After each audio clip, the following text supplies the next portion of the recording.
Hello பசங்களா, இன்னைக்கான question of the டேல நம்ம கிளாஸ் 11ஓட மேக்ஸ்ல சாப்டர் 3ல இருந்து எக்ஸசைஸ் 3.4ஓட 11th சம் வந்து பார்க்கலாம். இந்த கொஸ்டின்ல என்ன கொடுத்திருக்காங்க பாருங்க. Prove that sin 105 plus cos 105 that is equal to cos 45. So இத வந்து எப்படி ப்ரூவ் பண்ணுது அப்படின்னு பார்க்கலாம். கவனிங்க. சோ ஃபர்ஸ்ட் நம்ம என்ன செய்யலாம் அப்படின்னா, இந்த sin 105 இருக்குல்ல, அது வந்து நம்ம ஸ்ப்ளிட் பண்ணி எழுதிக்கலாம். sin 60 plus 45 டிகிரி அப்படின்னு நம்ம எடுத்துக்கலாம். சோ அடுத்ததா இந்த cos 105 இருக்குல்ல, அதையும் வந்து நம்ம எப்படி எடுத்துக்கலாம்னா cos 60 plus 60 degree plus 45 degree அப்படின்னு நம்ம ஸ்ப்ளிட் பண்ணி எழுதிக்கலாம். சோ இத வந்து நம்ம LHS அப்படின்னு நம்ம எடுத்துட்டு ஒர்க் அவுட் பண்ண ஆரம்பிக்கலாம். சரிங்களா? சோ இப்போ what is the formula for sin a plus b and cos a plus b? சரிங்களா? சோ அந்த ஃபார்முலா நம்ம எடுத்துக்கலாம். சோ அந்த ஃபார்முலா படி sin a cos b plus cos a sin b, cos a sin b. So அதே மாதிரி cos a plus b கான formula that is, so note பண்ணிக்கோங்க, cos a cos b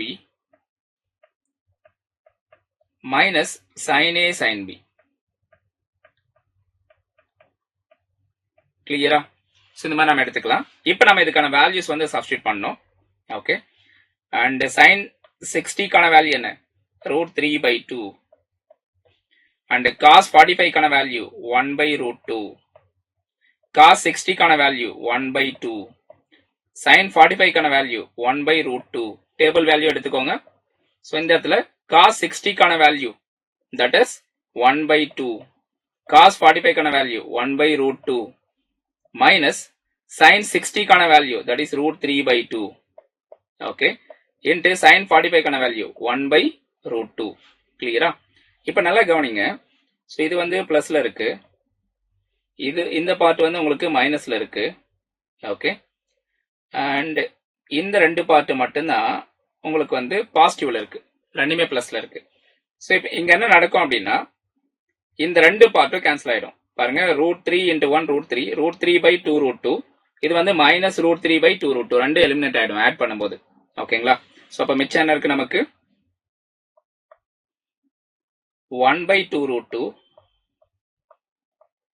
plus 1/2 √2.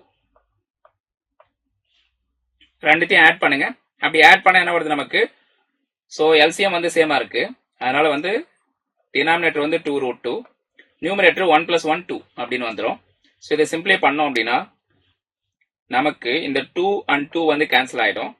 மிச்சம் இருக்கிறது வந்து 1/√2. 1/√2 அப்படிங்கிறது எதுக்கான value? we can say that is equal to cos 45 degree. கிளியரா? that is equal to RHS. that is equal to RHS. hence proved.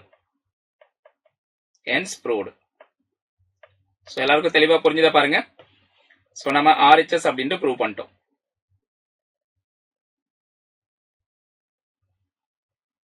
got it? So இதுல ஏதாவது doubt இருக்கா உங்களுக்கு? So எல்லாருக்கும் தெளிவா புரிஞ்சிருக்கும்னு நினைக்கிறேன். புரிஞ்சது அப்படின்னா மறக்காம இந்த செஷனுக்கு வந்து லைக் பண்ணுங்க, உங்க ஃப்ரெண்ட்ஸ் அண்ட் ஃபேமிலிக்கு வந்து ஷேர் பண்ண மறந்துடாதீங்க. அண்ட் இன்னும் நம்ம சேனல் சப்ஸ்கிரைப் பண்ண வந்தா மறக்காம சப்ஸ்கிரைப் பண்ணி வச்சுக்கோங்க. மறுபடியும் நம்ம அடுத்த ஒரு இன்ட்ரெஸ்டிங்கான கொஸ்டின்ல பார்க்கலாம் பசங்களா. Thank you all.